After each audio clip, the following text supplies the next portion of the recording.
All right, I was talking to a friend recently and they were asking a few questions about how I actually used AI. And it made me realize that the way I used AI has drastically changed in 2025. And so, a few things we'll talk about in here. We've talked about in isolation, but putting them all together, how I used AI has actually changed in 2025. So first things first, we'll start off with Claude. I've been a huge, anyone who's listened to me talk about AI knows I'm a huge fan of Claude. It has been a far superior writer to ChatGPT. Allegedly, that is changing now. But the first thing first is if we think about removing the friction between us as human beings and AI, you have to be honest. And with me, by far, the most friction was coming from my typing. It really was. I've been typing basically my entire life, but not really fast. Like it's kind of fast-ish, but it's not. It could improve, but honestly, even if I think I put in the effort to really improve my typing, I still think and speak much quicker. And so I've kind of abandoned typing, especially when I'm dealing with AI. And so recently, I knocked out, and one of the things that really kind of drove this was agreeing to, like a sucker, to my buddy Dave Cowan, agreeing to try to write a blog post every single day this year. And writing those just like is not tenable. It's not. And the other morning, I cranked out 5 blog posts in under half an hour. And it wasn't AI that was writing it, it was me that writing it, just once again using AI to augment, to supplement what I'm doing. And so what I would do is like this. I would just pull open a Claude window and instead of typing, right, I'm on a Windows system, so I just hold down the Windows key, H, it brings up a little voice prompt and you see what it's doing right now. And so here's what I would do. I would just say, okay, I'm getting ready to dictate to you. I want you to take this and clean this up for a blog post. Don't really change the words, the style, anything like that. Just clean it up, make it look nice, slap a nice title on it, have it a blog post, and okay, here we go. And now I just start dictating the blog post that I want to write. And so I'm talking to it like I'm doing, speaking frankly, to just a normal human being, and things will mess up and you'll be like, you know what, never mind, do this. Things are going to change. You'll stumble over your words sometimes. It doesn't matter because Claude is going to clean it up. It's going to, and once again, I have it to where it doesn't like change my words. It doesn't change the style. It doesn't say anything like that. It just makes sure that, the right things are capitalized, that everything is spelled correctly, all of that. And I'm writing blog posts basically as quick as I can think. And then when I'm done, you just hit enter, boom, boom, and it goes on and continues on to write what it is that it is writing here. Now, using this methodology, what I did the other day, like I said, I knocked out 5 blog posts in under half an hour. I was just doing this. Then the second it was done writing the post, I would take that, copy it, paste it into my blog, also paste it into ChatGPT to have ChatGPT create an image basically for the blog post, download that, upload that to the blog, boom, boom, done, on to the next one, on to the next one. And so, like I said, maybe you type, like a lot of my friends, they type super quick, like, no, I'm a real fast typer, cool. Like I said, I think even if I really put in some effort to try to improve my typing skills, it still wouldn't keep up with how quickly I think and how quickly I speak. So for me personally, that has been one of the biggest improvements that I have made to AI in 2025. All right, let's take a look at ChatGPT. First things first, Sam Altman came out just this week and said basically they realized that the model ecosystem in ChatGPT is a train wreck. They said, yeah, we hate it as much as you do. We're going to improve it, right? We're going to have some unification because right now, if we look at this, I'm on like the baller subscription here, but it's like, do I want 4.0? 4.0 is scheduled task, 0.1, 0.3 mini. Like, wait, is 0.1 better than 0.3 mini? What's the hierarchy here? So they're going to start trying to simplify this. They say they're getting ready to release 4.5, which will be their last ever non-thinking model, right? And then kind of unify everything under the, I think, 5 going from here on out. So that'll be much, and I haven't even looked at the more models yet, right? That'll be a much needed improvement right here. I have heard the 0.3 mini is really, really good at writing. I haven't had the time to sit there and do a comparison with it in Claude because just doing like one or two really wouldn't be a great comparison, but still going through, I would like to do a comparison. We'll see if I have the time to make that happen. But I've already done a couple videos about it. But once again, one of the craziest things, and this isn't even 2025, this is like the past 2 weeks of 2025, right? Deep research. And I know $200 is a lot of money, and that's even if you live in some place in the world where you can get it. I'm not saying it's worth it to everyone. It is kind of crazy though. And so once again, right, typing anymore is pretty much dead for me. So I'll click on Deep Research, hold down the Windows key and hit Ace. For my small business, I need to start accepting credit card payments. And maybe over the phone, but also I would like the ability to send invoices and just let people pay them securely online. I know a lot of people use Stripe for things like this. I know PayPal is an option. Can you please evaluate these and any other solutions that I should be looking at to try to help me minimize fees, any monthly expenses, anything like that, to be able to accept payments? I don't anticipate taking a ton of payments, and so when you're analyzing price, make sure you factor that into the equation. Now, we'll hit enter. We'll give it a few seconds. Let me turn this off, let it think it's clarifying questions. And you see, I'm just talking to it, frankly, the same way I would talk to a friend of mine, right? So best payment processing. All right, here we go. Let's answer their questions. Operating U.S. internationally. I am in the U.S., but I would like to be able to take payments from people all over the world. How many transactions do you expect a month? Average transaction size. Let's say under 10. Average transaction size, I don't know, $1,000. All right. Mention credit card payments, phone payments, online invoicing. Would you also need recurring payments, subscription billing, integration? Yeah, like a subscription billing wouldn't be the worst, but also if I had the invoice capability, if I could just like invoice them again and let them pay for the next year, that would be perfectly acceptable right there too. Do I need a card reader, point of sale system, everything online over the phone? Yeah, I don't anticipate needing a card reader. I know like Stripe comes with some little things you can put in your phone. I don't really anticipate that.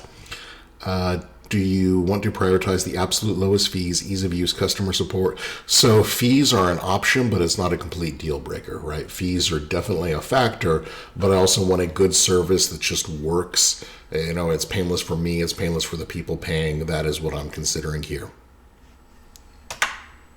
And we hit enter. And now it goes and it thinks. And we're not going to watch the entire thing go on.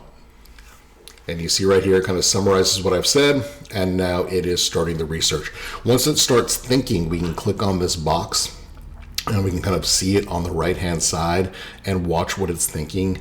And as I've been using this over the past week or so, this deep research, it's just really, really impressed me.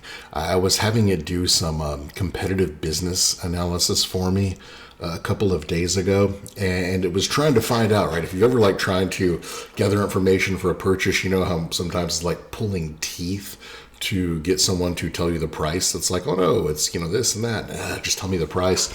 And so I was it was doing this, and it was doing an amazing job of getting the price of things because it was searching, trying to find interviews with people. I'm sitting there kind of watching it think, just curious, seeing what it's doing.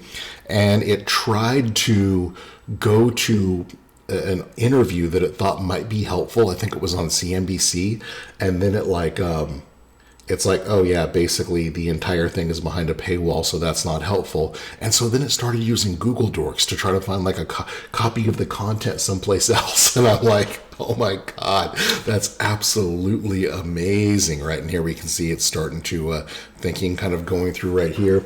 Another of my favorite uses though, this week, a friend of mine had a birthday, and I wanted to have something like small delivered. They weren't at home, and so I knew where they would be during the day, and so I needed something delivered, and I just wanted it to be hassle-free, but I kind of needed it delivered during a specific time period. If you've ever had anything delivered here in the U.S., it's a lot of times like a dumpster fire, right? They end up coming like 11 p.m. at night and just leaving it outside your house or something like that, and so I got on here and I told it like, hey, this is where my friend is at. This is where they're going to be. This is the type of thing that I want to have delivered. And I want to have it delivered between 9 a.m. and 11 a.m. And so it's like, all right, cool. And it starts searching through a bunch of different florists and places like that in Orlando. And obviously no place is going to implicitly say like, oh, we can deliver between 9 and 11, right? Or maybe some ish of the a narrow delivery window. And so it starts identifying like well-reviewed things. It starts reading reviews. It is sitting there going shop by shop, reading reviews as people talk about, super friendly, did exactly what they said they would, worked with, my delivery need, like all of that. And it basically, it came out with like 2 or 3 recommendations. The top one I picked, I just called them up.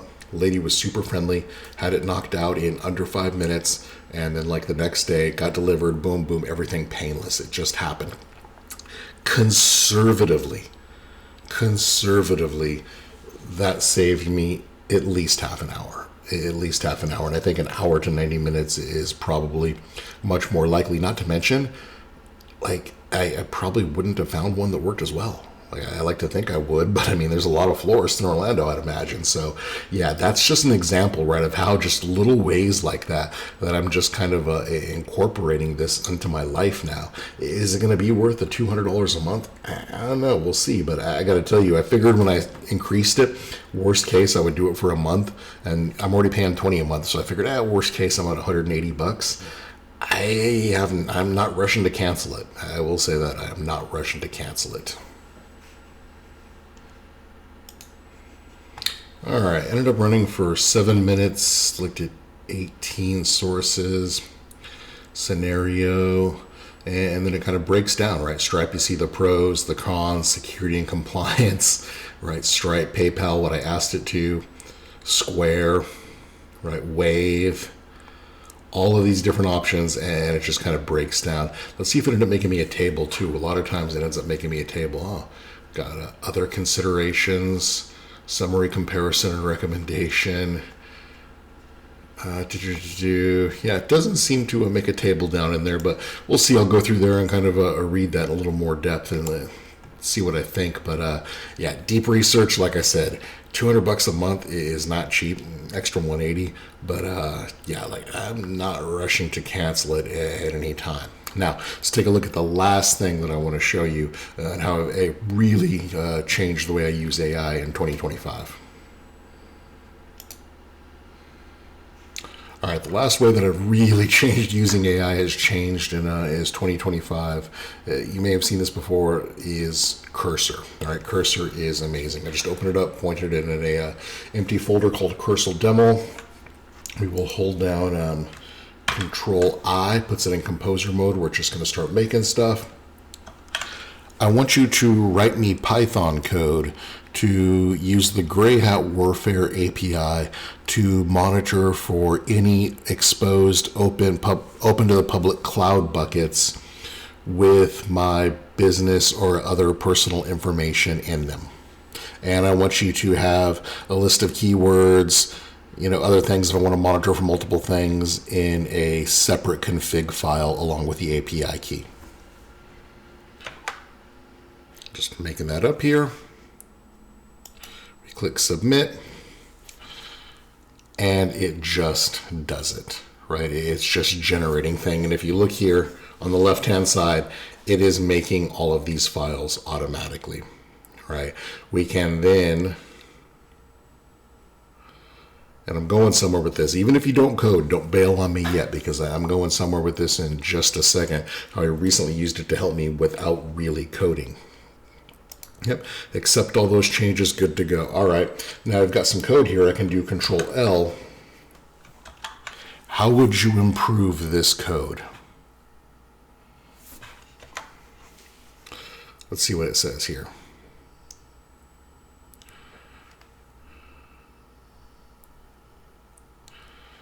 It's sitting there, thinking recommendations, what it would do. Yep, I can just click Apply All. shows the changes, accept this file, boom, boom, done. You can run it, test it, everything is integrated. And I've been using AI to code for well over a year now, but this is just so integrated, so seamless. It's free for a while, and then they want $20 a month. And the $20 a month isn't bad because they have all the API keys, everything built in. And so you can use OpenAI by default. It's using Claude 3.5 Sonnet.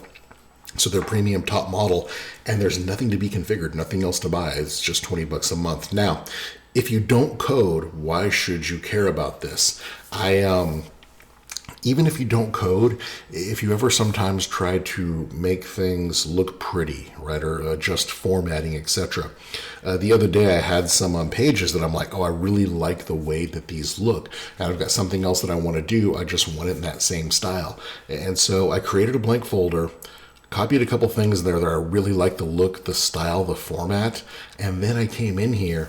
And another thing that you can do is, so you've seen Control I to put it into composer mode, so it's starting from scratch making things, and then Control L to do that. Well, another thing you can do here is if you look in the lower right down there, Control plus enter. So instead of just enter here to submit, you can do Control Enter, and what that does is it gives it code base access. And when it gives it code base access, let me just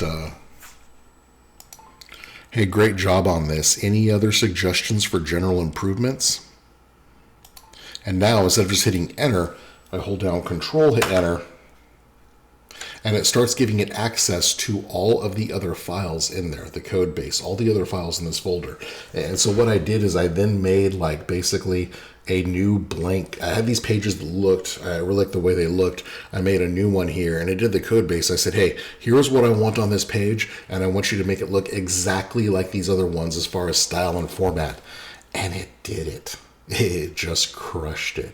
And so even if you don't code, potentially there may still be some things that this can help you with. I've used it in a lot of different ways for formatting, etc. So just something to have on your radar. And like I said, you can try it. I was using it a lot before I ended up paying. When I finally, I'm like, why haven't I had to pay for this yet? I finally went to pay.